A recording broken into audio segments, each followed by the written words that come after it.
Actually A P Arjun sir ನಮ್ಮ cinema ಇಂಡಸ್ಟ್ರಿಗೆ ಅಷ್ಟು ಸೂಪರ್ ಹಿಟ್ ಸಿನಿಮಾ ಕೊಟ್ಟಿದ್ದಾರೆ, ಸೂಪರ್ ಹಿಟ್ ಸಾಂಗ್ಸ್ ಕೊಟ್ಟಿದ್ದಾರೆ. ಆ್ಯಂಡ್ ಈ ಟೈಮಲ್ಲಿ ನಮಗೊಂದು ಸೂಪರ್ ಹಿಟ್ ಸಿನಿಮಾ ಬೇಕು. ಆ್ಯಂಡ್ ಹಾಡು ನೋಡಿದಾಗ, ಪೋಸ್ಟರ್ಸು ಎಲ್ಲ ನೋಡಿದಾಗ ನನಗೇನೋ ಒಂದು ಪಾಸಿಟಿವ್ ಫೀಲಿಂಗ್ ಬರ್ತಾ ಇದೆ. ಈ ಸಿನಿಮಾ ಸೂಪರ್ ಡೂಪರ್ ಹಿಟ್ ಆಗಲಿ ಅಂತ ನಾನು ಬೇಡ್ಕೊಳ್ತೀನಿ. ಹಾಗೇ ಆಗುತ್ತೆ. Anu ma'am, best wishes to you. And Arjun Janya, what a song Arjun, very nice yeah. ನನ್ನ ಮೊದಲನೇ ಸಿನಿಮಾ ಅರ್ಜುನ್ ಅವರು ಹ್ಯಾಡ್ ಗಿವನ್ ದ ಮ್ಯೂಸಿಕ್. ಅವಾಗಿಂದ ಇಲ್ಲಿವರೆಗೂ I love all your songs. ಇನ್ಮೇಲೆ song I have a strong feeling, super hit song. ಅಷ್ಟು ಚೆನ್ನಾಗಿ ಮಾಡಿದೆಯಲ್ಲ Chikku. Romantic feelings ಹೆಂಗಂದ್ರೆ you are doing so well, you done yeah. ಒಂದಿತ all the best to you. ಇಡೀ ಟೀಮ್ಗೆ ಅದೇ, you guys have sung the song very well. ತುಂಬ ಚೆನ್ನಾಗಿ ಹಾಡಿದ್ದೀರಾ.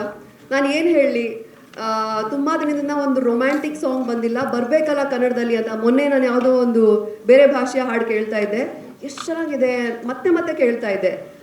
ಕನ್ನಡದಲ್ಲಿ ರೀಸೆಂಟಾಗಿ ಯಾವುದಾದ್ರು ಬಂದಿದೆಯಾ ಇಲ್ವಲ್ಲ ಅಂತ ನಾನು ಅಂದ್ಕೊಳ್ತಾ ಇದ್ದೆ. I was thinking to myself, ಈ ಹಾಡು ಕೇಳಿದ್ಮೇಲೆ I feel like it's going to go on loop. ಮತ್ತೆ ಮತ್ತೆ ಕೇಳೋಣ, ಮತ್ತೆ ಮತ್ತೆ ನೋಡೋಣ ಅಂತ ಅನಿಸ್ತಿದೆ. ಇನ್ಮೇಲೆ this is going to be my favourite song.